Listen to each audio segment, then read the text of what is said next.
కనబడెను. హల్లెలూయా. దాని తరువాత ఆయనతో ఉండిన వారు దుఃఖపడి ఏడ్చుచుండగా, రైట్. ఇప్పుడు నా వైపు చూడండి. వాళ్ళు ఏం చేస్తున్నారట అక్కడున్న వారందరూ కూడా? కోమలక్క చెప్పాలా? వాళ్ళందరూ ఏం చేస్తున్నారట ఆడ? చెప్పాలి, చెప్పాలి. వాళ్ళందరూ యేసు లేడని ఏడుస్తున్నారట. విజయం లేదని ఏడుస్తున్నారంట. పరిష్కారం లేదని ఏడుస్తున్నారంట. నీ వ్యక్తిగత జీవితంలో, నీ కుటుంబంలో నీ భర్త మారట్లేదని ఏడుస్తున్నావా? నీ భార్య మారట్లేదని ఏడుస్తున్నావా? నేను ఏ పని తలపెట్టినా, ఏ పని నేను పూనుకున్నా, ఆ పని మధ్యలోనే ఆగిపోతుంది. నాకు విజయం దొరకట్లా, నాకు సంతోషం దొరకట్లేదు అని నువ్వు కృంగిపోతున్నావా? నీకు ఒక శుభవార్త. మగ్దలేనే మరియకు ప్రభు ప్రత్యక్షమై ఆమెతో మాట్లాడినట్లుగానే ప్రతి వేకున నా ప్రభువును నువ్వు వెతకడానికి ఇష్టపడితే ఆయన నీతో కూడా మాట్లాడటానికి ప్రత్యక్షమవుతాడా? వెతికే మనసు నీకుంటే నా ప్రభువు నీకు దొరకకుండా దూరంగా పారిపోడు. కానీ దావీదు కుమారుడా అని పిలిస్తేనే ఆగినవాడు నువ్వు కన్నీరు విడిచి అయ్యా నేను రోదన చేస్తుంటే నిన్ను దాటి వెళ్ళిపోతాడా? అయ్యో నా బిడ్డ రొమ్ములు కొట్టుకుంటూ ఏడుస్తుంది, అయ్యో నా కుమారుడు ఎన్నో కార్యాలు చేయాలి, ఎన్నో పనులు చేయాలి, నేను విజయమును పొందాలి, నేను సంతోషించాలి, నేను ఆనందించాలి అని ఎన్నో పనులు పూనుకొని తలపెట్టాడు. కానీ ఎక్కడ విజయం దొరకక నా యొద్దకు వచ్చాడు అని నీ ప్రభువు నువ్వు ప్రార్థిస్తూ ఉండగా, నువ్వు ఏడుస్తూ ఉండగా, నువ్వు రోధిస్తూ ఉండగా నీ యొద్ద నిలబడిడా? నిలబడతాడు, నిలబడతాడో, కనబడతాడో, మాట్లాడతాడో. కానీ నువ్వు ఆయన మాట వినకుండా నీ చెవి మూసుకుంటే, ఆయన మాటకు నీ హృదయం అప్పగించకుండా నీ హృదయాన్ని కఠినపరుచుకుంటే నీకు విజయం ఉండదు, కానీ ప్రార్థన ఉంది. సమాధానం ఉండదు, కానీ రోదన ఉంది. అవునా కదా? ప్రభు అంటాడు ఏమని? అమ్మ 10 సంవత్సరాల తర్వాత నీకు గర్భం వచ్చింది కదా బిడ్డ,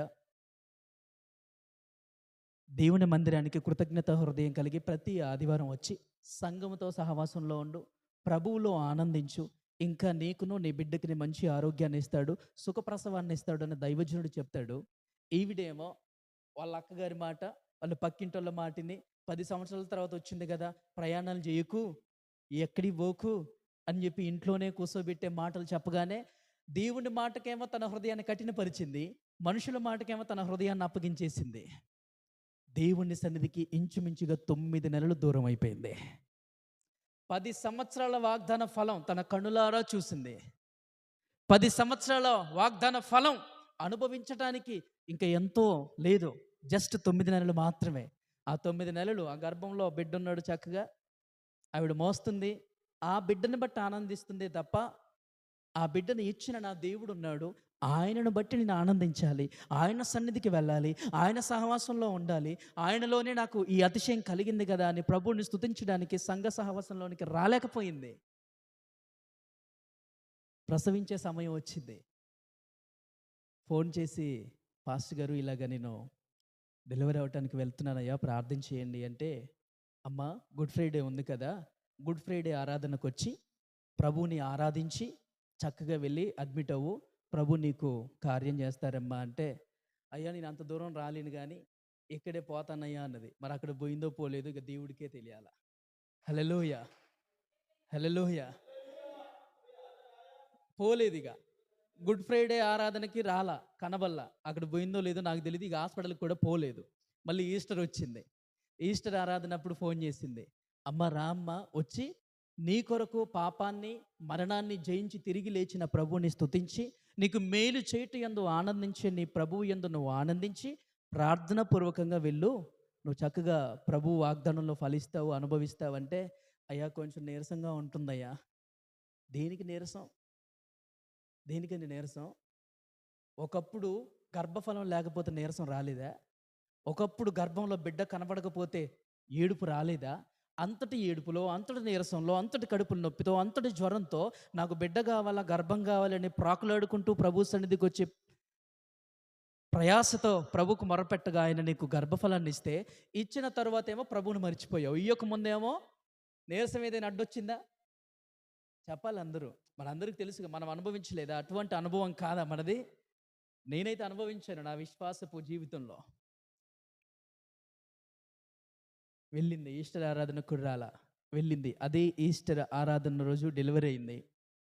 డెలివరీ అవ్వగానే ప్రభు చెప్పిన వాగ్దానం ఏంటంటే, అమ్మా మరలా ఇదే కాలానికి ఇదే సమయానికి నీ ఒడిలో నీ బిడ్డ ఉంటుంది అని ప్రభు చెప్పాడు.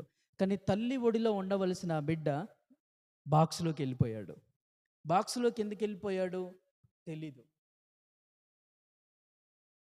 మాకు తెలియదు అప్పటి వరకు. ఆ తర్వాత మన సంఘంలో నుంచి ఒక బిడ్డ వెళ్ళి పరామర్శించి మాట్లాడితే కడుపులోనంట మన్ను తిన్నదంట ఆ బేబీ. కడుపులో మన్ను తింటే ఆ మన్ను లంగ్స్లోకి వెళ్ళింది, ఊపిరితిత్తులలోకి వెళ్ళింది. కడుపులోకి వెళ్తే మేము తీయగలుగుతాం, కానీ ఊపిరితిత్తులలోకి వెళ్తే మాత్రం మేము తీయలేమండి అని చెప్పేసి వారు ఇక దేవుడు చూసుకోవాలని అంటే కనీసం ప్రసవించానయ్యా నాకు మగబిడ్డ పుట్టాడని ఫోన్ కూడా రాలా కుటుంబంలో నుంచి. కనీసం బాబు పరిస్థితి ఇలా ఉందని చెప్పే మనసు కూడా వారికి రాలా. కారణం ఏంటి? కృతజ్ఞత హృదయం లేదాడ. ప్రభువును మరిచారు. దైవజనుడు కన్నీటిని ప్రభు చూసి వాగ్దానం చేసి గర్భఫలాన్ని ఇస్తే ఆవిడ సంతోషించడం కొరకు కన్నీరు విడిచిన దైవజనుడికి ఈ సమాచారం అందిస్తే సంతోషపడతాడా లేదా? నేను ఏడిస్తే ఆ బిడ్డకి చక్కగా ప్రభు ఆనందాన్ని ఇచ్చాడని చెప్పి సంతోషపడతాడా లేదా? లేదు, ఇవ్వాల. ఎవ్వరూ ఫోన్ చేయాల. మన సంఘంలో నుంచి ఆ బిడ్డ వెళ్ళి మాట్లాడిన దాని తదుపరి ప్రభు ఒక ఆలోచన ఇచ్చాడు.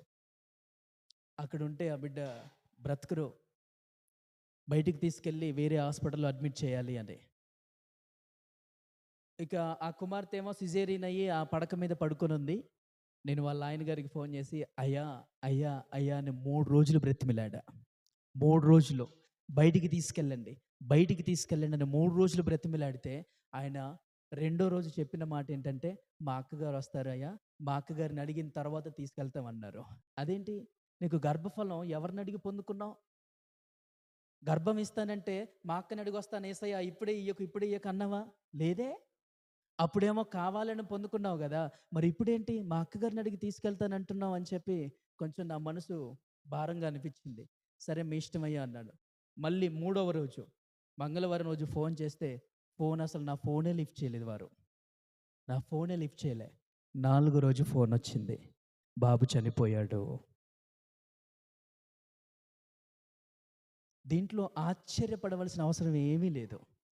మనుషుడు బ్రతికేది రొట్టె వలన కాదు, దేవుని నోట నుండి వచ్చే ప్రతి మాట వలన బ్రతుకుతాడు. హల్లెలూయా. దైవజనుడు ప్రార్థించినప్పుడు ప్రభువే నీ విశ్వాసమును బట్టి నీకు కార్యము చేయొచ్చు, కానీ ఆ కార్యము ఆ వాగ్దానాన్ని జీవితంలో అనుభవించాలంటే మరలా అదే దైవజనుడి ద్వారా ప్రభు ఒక మార్గాన్ని నిర్దేశిస్తాడు. నువ్వు ఇది చెయ్యాలి, నువ్వు ఇది చెయ్యొద్దు, నువ్వు ఇక్కడ ఉండాలి, నువ్వు ఇక్కడ ఉండొద్దు, నువ్వు అక్కడికి వెళ్ళాలి, అక్కడికి వెళ్ళొద్దు అని ప్రభు మాట్లాడుతున్నప్పుడు ఆ మాటకి నీ మనసు అప్పగించబడితే నీకు అది మేలు, అది నీకు క్షేమం. అదే కృతజ్ఞత హృదయం కలిగిన మగ్దలేనే మరియా తన శిశువులకి ప్రభువు ఇంకా సమాధి చేయబడక మునిపే, ఇంకా ఆయన శ్రమ అనుభవించక ముందే, ఇంకా అవి సంభవించబడటానికి ముందే ఆయన తన శిష్యులతో చెప్తున్నాడు, నేను 3 రోజుల సమాధిలోకి వెళ్ళాలి, నేను మీ కొరకే ఈ స్థితిలోకి వెళుతున్నాను, మీ కొరకే అర్పించుకుంటున్నాను, ఈ ప్రాణాన్ని ఎవడు తీసుకోవట్లేదు, నా అంతటా నేనే పెడుతున్నాను, తిరిగి మరలా దాన్ని తీసుకోవడానికి నాకు అధికారం ఉంది అని ప్రభు తన శిష్యులకు చెప్తున్నప్పుడు మరియ విన్నదే. హల్లెలూయా. మరియ విన్నది. అసలు బోధ పొంది ఉపదేశమును పొందిన ఈ శిష్యులు మాత్రం అయ్యో నా యేసు లేస్తానన్నాడు కదా, నా ప్రభు లేస్తానన్నాడు కదా అని కృతజ్ఞత హృదయం కలిగి ఆ మాటల వలన తన మనసును ఏమాత్రం ప్రభుకు అప్పగించుకోకుండా ఆసక్తితో సమాధి యొద్దకు రాలేదు, కానీ భయానికి అప్పగించుకొని, లోక సంబంధమైన బలహీనతకు అప్పగించుకొని యేసునే సెలవు వేశారు. ఇక మా పరిస్థితి ఏంటి అని ఆ మోసానికి అప్పగించుకొని గదిలోనికి వెళ్ళారే, కానీ మగ్దలేనే మరియ వలె కృతజ్ఞత హృదయం కలిగి నేను యేసుతో జీవించాలి, నా యేసు చెప్పాడు,